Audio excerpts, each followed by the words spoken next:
দ্রুত সময়ের মধ্যে রামিসা হত্যা মামলার রায় বিচার বিভাগের জন্য দৃষ্টান্ত হয়ে থাকবে।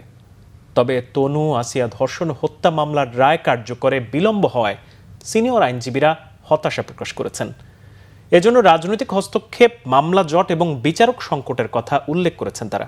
একই সাথে স্পর্শকাতর মামলাগুলোর রায় কার্যকরে নিম্ন আদালত থেকে সরাসরি আপিল বিভাগে পাঠানোর পক্ষে মত দিয়েছেন তারা। বিস্তারিত মামুন আবদুল্লাহ রিপোর্টে। হত্যা, ধর্ষণ সহ নানা ধরনের অপরাধের ঘটনার মধ্যে সবকিছু ছাপিয়ে শিশু রামিসা ধর্ষণ পরবর্তী হত্যা নাড়িয়ে দেয় পুরো দেশকে। স্পর্শকাতর এই ঘটনার দ্রুত বিচারের জোর দাবি ওঠে সর্বমহলে। শোকগ্রস্ত বাবা মাকে সান্ত্বনা দিতে রামিসাদের বাসায় যান প্রধানমন্ত্রীও। অবশেষে মাত্র 6 কর্মদিবসে কাঙ্ক্ষিত রায় আসে রামিসা হত্যাকাণ্ডের। রায়ে শিশু রামিসা ধর্ষণ ও হত্যায় প্রধান আসামি সোহেল রানা ও তার স্ত্রী স্বপ্না আক্তারকে মৃত্যুদণ্ড দেয় আদালত। হাইকোর্টের সিনিয়র আইনজীবীরা এই রায়কে দেশের বিচার বিভাগের জন্য ইতিবাচক হিসেবেই দেখছেন। একই সাথে সরকারের প্রতি মানুষের প্রত্যাশা বাড়বে বলে মনে করেন তারা। সরকার মানুষের মধ্যে হোপ জাগালো, এখানে হোপটা কন্টিনিউ করতে পারবে কিনা। যদি পারে, সরকার প্রেইজওয়ার্থী হবে, প্রশংসনীয় হবে।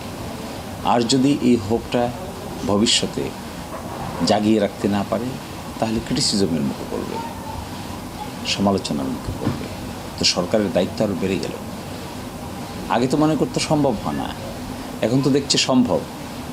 যেহেতু দেখছে সম্ভব, সেহেতু অন্যরাও চাইতে পারে যে আমারটাও করেন, আমাদেরটাও করেন। রাষ্ট্রের পক্ষে যা যা করণীয় সম্ভব রাষ্ট্র সবই করেছে। পাশাপাশি রাষ্ট্রের যে 3টা অঙ্গের একটা অঙ্গ যে বিচার বিভাগও এবার দৃষ্টান্তমূলক উদাহরণ সৃষ্টি করেছে।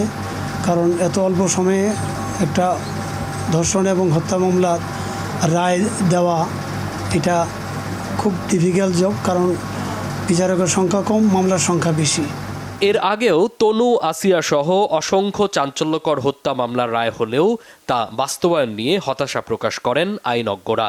বলেন, স্পর্শকাতর এসব মামলার জন্য বিচারিক ধাপ কমিয়ে দ্রুত রায় বাস্তবায়নে প্রয়োজন আইনের সংশোধন। এই ধরনের স্পর্শকাতর বা সেন্সিটিভ ইস্যুগুলোতে আমার মনে হয় আমার সময় চলে আসছে আইন সংশোধন করে নিচের আদালতে দরকার হলে 2জন বিচারকে বিচার শেষ করবে। এরপরে হাইকোর্টের দরকার নেই, সরাসরি অ্যাপেলেট ডিভিশন। যেমন আপনারা জানেন, আন্তর্জাতিক অপরাধ ট্রাইব্যুনালের অপরাধের পরে কিন্তু রায়ের পরে কিন্তু হাইকোর্টের আসতে না সরাসরি চলে যাচ্ছে। একটা ধাপ যখন কমে যাবে, তখন দেখবেন বিচারের দ্রুততার জন্যে মানুষের অপরাধ প্রবণতা আরও কমবে। এখন আপিল বিভাগে মাত্র বিচারক সংখ্যা 5 জন, মামলা তো হাজার হাজার।